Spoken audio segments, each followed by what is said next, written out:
Hi guys, welcome back to my channel. I hope everyone is doing well. Welcome back to another episode of What It Takes, guys. So What It Takes is a series of conversations on the topic of insurance, business, and growth. And it's going to help you guys get inspiration and help you get your business to the next level. So in this video, guys, I'm having a conversation with Miss Linda. She is such a sweetheart, guys. So anyways, if you would like to be featured in one of my episodes of What It Takes, email me at helpmeagentpatricia@gmail.com. I hope you guys enjoy this video as much as I enjoyed having this conversation. Thank you guys so much for watching. Please like, comment, share. Don't forget to subscribe. Hit the notification bell so when your girl pop through, you're like, there she is. Anyways, I hope you guys enjoy this video and I'll see you, yes you, on the next video. Ciao for now. Hi guys, so I'm with Miss Linda Hagan, right? Did I say that right? Hagan. Okay, Miss Linda Hagan. So I met her at the Six-Figure Medicare Agent Summit that Christian just hosted. I have my hat. What? Oh, I have my hat too. I don't even know where. I think it's still in my suitcase. But yeah, so I met her at the summit and I just loved her personality. So bubbly, so cool. And I was like, I have to invite you on the YouTube channel. So, so glad to have you, Linda. Introduce yourself. I am so glad to be here because, you know, it's funny how you meet somebody and you get this instant connection. And I had the same reaction to you. So I've been getting caught up with what you're doing and with your new business. So congratulations on opening your store. So 2 weeks. So congratulations. I'm 4 weeks. So we're on the same path line of building our business. And so congratulations yourself. Thank you. All right, so I have a few questions. Okay, so how did you get started in insurance in particular? How did you even get started? Well, okay, this is going to show my age, everybody. So I'm one of the elders in the group. And yeah, it's only a number, but it's reality. Most of you were not even alive when I started in the insurance business. And like so many, I just happened into it. So it was probably 1975 or 74 that I got my first job in a insurance company in St. Petersburg, Florida, Bankers Insurance Company. And back then, all we had was either a manual typewriter or a new electric typewriter. And I was typing commercial auto policies. And that was my first little taste of the insurance business. In the fashion of so many insurance companies, they ran into a little bit of financial trouble. And last one in was the first one gone. My next job was as a receptionist in an independent P&C agency. And spent maybe a year there and absolutely fell in love with insurance. It's been a fantastic career. I spent 30 years plus in the P&C business. Never was without a job. So all you young people getting into insurance, you've got a career that's going to last a lifetime. It will withstand the financial ups and downs. Like we're in a recession right now. You will always have a job. People need insurance.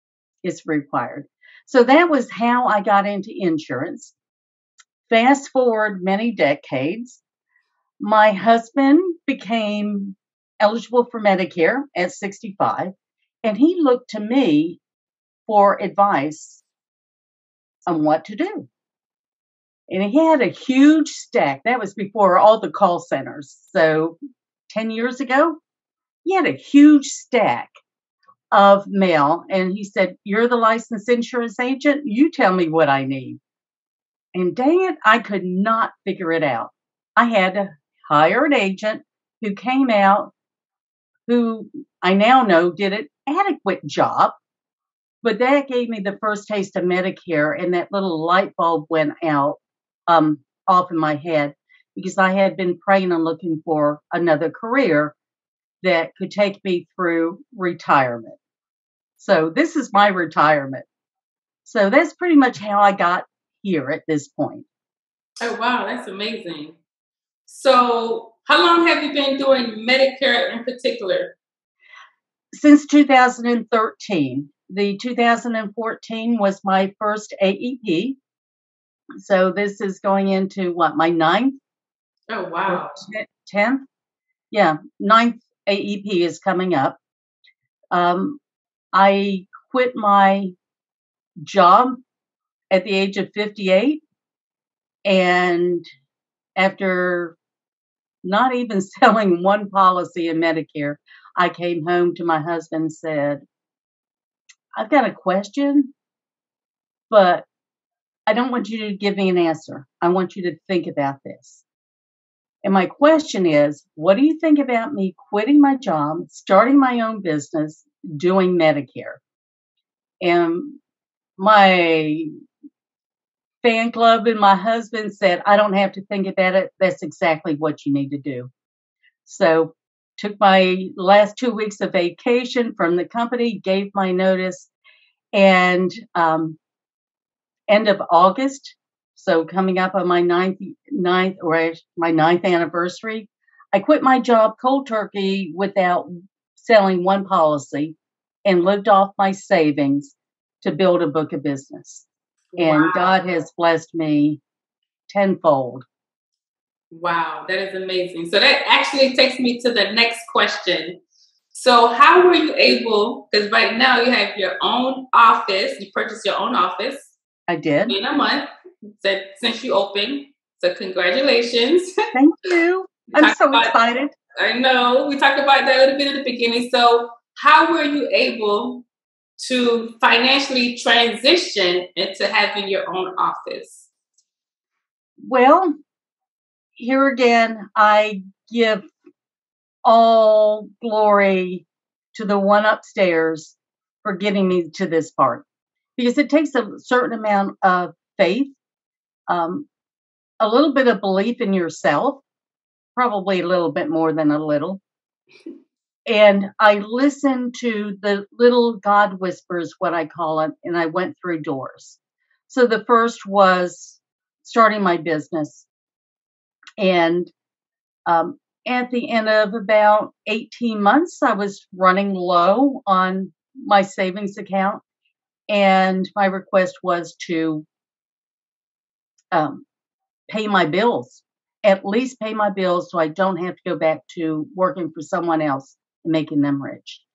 And every month after 2015, I paid my bills every single month. So the same philosophy, as I was growing my book, I was working from home. In this little room now, it looks a little bit different since I now have an office. It was in 2020, during the big shutdown, that so many of us discovered that there was a Facebook world out there for Medicare agents. I was reading the insurance forum, and someone made mention of Justin Brock and his Facebook group. So that's how I discovered that there was a whole world out there, and I wasn't alone. So up until that time, I was an ICA agent with United Healthcare. And through that, I learned my skills and grew a book of business of about 400 clients. But since finding Justin and going to Medicare Con 2021, it just triggered something in my brain, because I always held back on my dream, which was in my 40s. I wanted my own office. And I discovered other like-minded people at the first Medicare con and discovered I wasn't alone in my age group. It's not all 20, 30, and 40 years old. There's a lot of women my age, thereabouts in that segment, that also have the same dreams and aspirations. And it changed my mindset. And from there, it's just been one little thing after another. My book continued to grow. I found 2 buildings that I wanted to purchase because I'm not a renter, but I didn't know how I was going to pay for it because, what I earn, I live on, and it wasn't enough. It was an old building that had been in house. And so here again, I just prayed, how can I come up with the funds to buy it? She wanted all cash because it was uninsurable and a bank would not do it. And it was, here again, little doors opened and I went through them and the funding became available. And so the end of December of this year, I purchased the building and started the renovations. And here we are now. Wow, that's amazing. Honestly, when you was talking, it gave me chills. Like, it really gave me chills. Like, that is just a very inspirational story. Thank you. I feel like it's going to give hope to a lot of women out there, whether they're 20 or 40 or 60, I do. And as we had talked back in, when was that? April we were all together? Was that April? No. Last month, June. I'm going back to this month, actually. Yeah, last month, because it's in July now. Wow. Yeah. Time flies. That's what happens when you get my age. The brain is a dangerous thing to lose. But yeah, I'm encouraged and inspired by all women. I don't care what age they are. I get inspired. I'm inspired by you. Aww. I look at what you're doing and I see the whole world is open to you. And not just you, but there is so much support today from so many women that it just wants to make me be a better example for other women. And here you go, because I do get teary-eyed. It's very dear to my heart. Yeah, definitely. Oh, that was so sweet. So I want to know, because you said that you work from home, so you didn't do face-to-face? I did. Yeah, so when I say I work from home, my office was in my house. And, we spend a lot of time in our office making telephone calls, making contact. But no, I was strictly 99% face-to-face. Yeah. And I love face-to-face. And especially I work with a lot of women. And in a very rural area of Florida, that it's not unusual for them to have to drive 30 miles to get to a grocery store. So it's a lot of isolation for many of my customers. And I guess you find that too in a city the size of Leesburg. But it's so satisfaction. I had women just tell me, I feel like I need to pray for you. Do you mind if we pray right now? And the first time it happened, it just blew me away. But I got where I would ask before I left, would you like a hug? And 99% loved getting hugs. I had a few cry because they had not been touched in years. So very satisfying. So ask your clients if they want a hug. I know that may not be correct in this time of age, what we've gone through, but ask your clients if you're comfortable with it. Not everyone wants to be touched, but I'm a hugger. Yeah. Okay, so now that you're in your office, you've been in your office for about a month.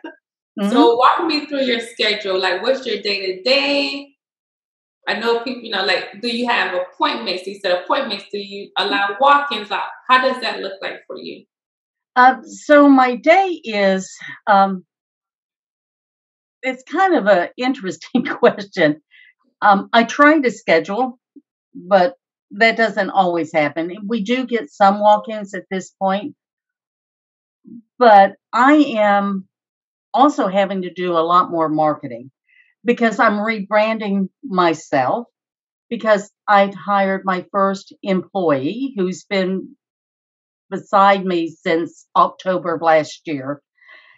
And so I'm doing a lot of training with Maureen, and she is out beating the bushes now. She's written 3 new policies. So I'm so proud of what she's accomplishing. But I'm still having to do a lot of getting my marketing up to date, like business cards, branding, redoing all my flyers, and still working with my clients. So I'm trying to schedule everyone for inside my office rather than doing the drive to face because it just takes up so much of my time. So if they can come in. So my business is actually picking up. God is good. He's kept them pretty much nice and quiet through the past 6 months of renovations. And now the business is starting to come. That's amazing. So you talked about marketing. So what is your marketing strategy? Like, what are your goals when it comes to marketing?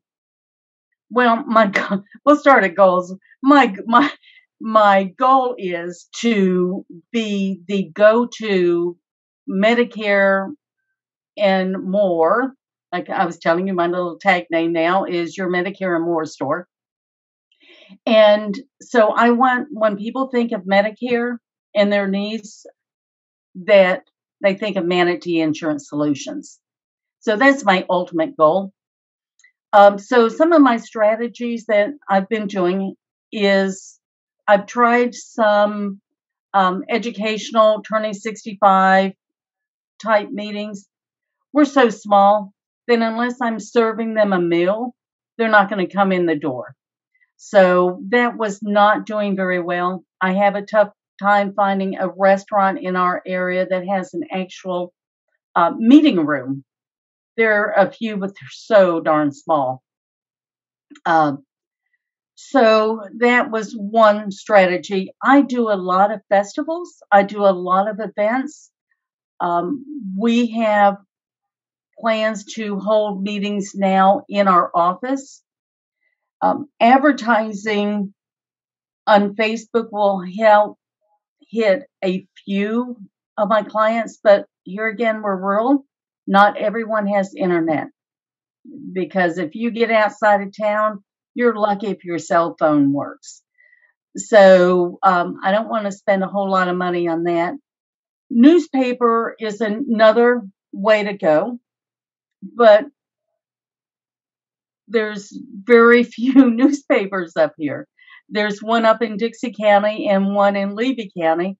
Gilchrist County, where I live, where I'm sitting now, our newspaper of 100 years just recently closed down. So we don't really have newspaper coverage here.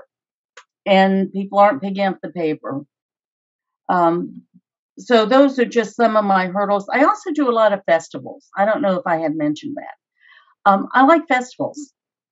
People see my name. We've got our sign. I've been doing them since I first started Medicare in 2013. If I have an opportunity to do one, I'll do one with all my little giveaways.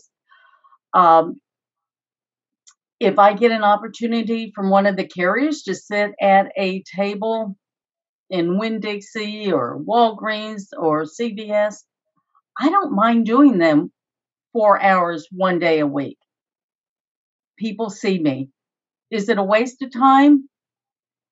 Basically, it is. I'm lucky if I write any business.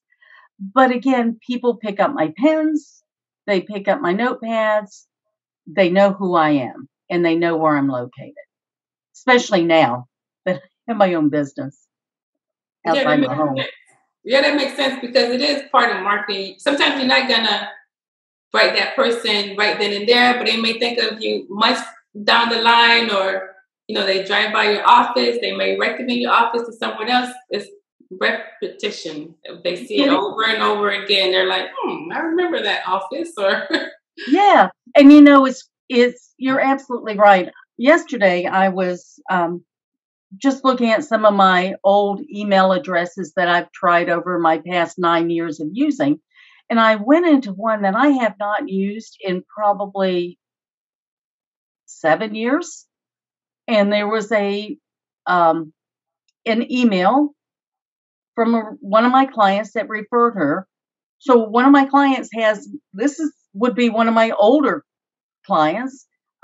So I've got a new lead. She's turning 65 in November, and she needs someone to talk to. oh wow. Yeah. So I almost missed it by not checking my email, and Oh, and an old account. So word of advice to you is get one email address and keep it. I'm a mess when it comes to working through and getting things set up. So I am now set up. I'm not changing my email. are you doing anything on social media? I think you mentioned Facebook a little bit. Doing I do just on my personal page. I've been all through the renovation process. I've been posting little videos and little updates of what I'm doing. It's time to do one more because I think I did my last one during the open house and ribbon cutting that we had on June 7th. And but it's time to do another and just kind of give an update. And I'm just I use the Sandra Gephardt approach. So I've heard her speak many times over the past 2 years, and so now she says you need to keep it up. So so I just use my Facebook. I'll go out to my business Facebook and do updates there, but for the most part, is just all on my personal, just little snippets. okay. That's amazing. Well, thank you so much for your time, Linda. I do want to ask you one final question. What advice do you have for a newbie agent? Study. Study. This being in the insurance business is a lifelong learning experience. You cannot ever stop reading. If you see anything to do with insurance, because your clients are going to ask you questions that may not pertain to Medicare. So read. If you see an article that comes across that says Social Security, anything, read it. If you find an article about a lifestyle change, read it. You never know where that's going to come in to allow you to help your clients. The other big thing is I learned insurance in the old way of learning. Insurance back then were on legal contracts. Of course, insurance is still legal contracts, but they're a little bit more easier to read when I started. They were actually legal size paper in 8-point font, double columns, and they were all numbered all the way down. And I would go to classes that would teach you exactly how to read it. So my advice is read the policies. They're all about the same, but know how to find the answers for your clients. And if you don't know, please just don't make it up. Tell them, I don't know. That's a good question. I've been asked a lot of things, but I'll find out. For instance, I got a call yesterday from a client with a problem I never heard of. And luckily, she's a great client. And I said, I don't know. Let me research and I'll get back to you. And I did, and I did.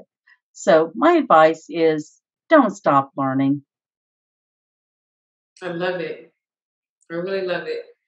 All right. Thank you so much for your time, Linda. Thank you. This was a great conversation. And of course, I wish you all of the success. Like, you're gonna do great things, and you're gonna be able to retire just sitting somewhere at a beach, relaxing, not worrying about anything. Okay, when it comes to finances, health, and nothing, you're gonna be good. Well, thank you very much, and I wish you the best too. You're in a wonderful location, a great city, and I don't know. Do you guys call yourself a city or a town? Because Leesburg's changed since I was a little girl. The city. Yeah, it's pretty big now, much bigger than where I am now. But so thank you so much. I really appreciate it, and I've loved getting to know you, and look forward to spending more time together. Oh, thank you. You're welcome. Bye, YouTube. Bye. Where are you? Where are you? Where are you? Where are you? It's the end of the weekend, but I still wanna turn up. Yeah, I still wanna turn up. All I want is to go again, but you ain't picking your phone up. Why you messing my head up? Any night, any day, let me take you away. All I need is just saying yeah, yeah, yeah, yeah. Better nights, better days, when you're here with me, babe. 'Cause you're all that I crave, so I wonder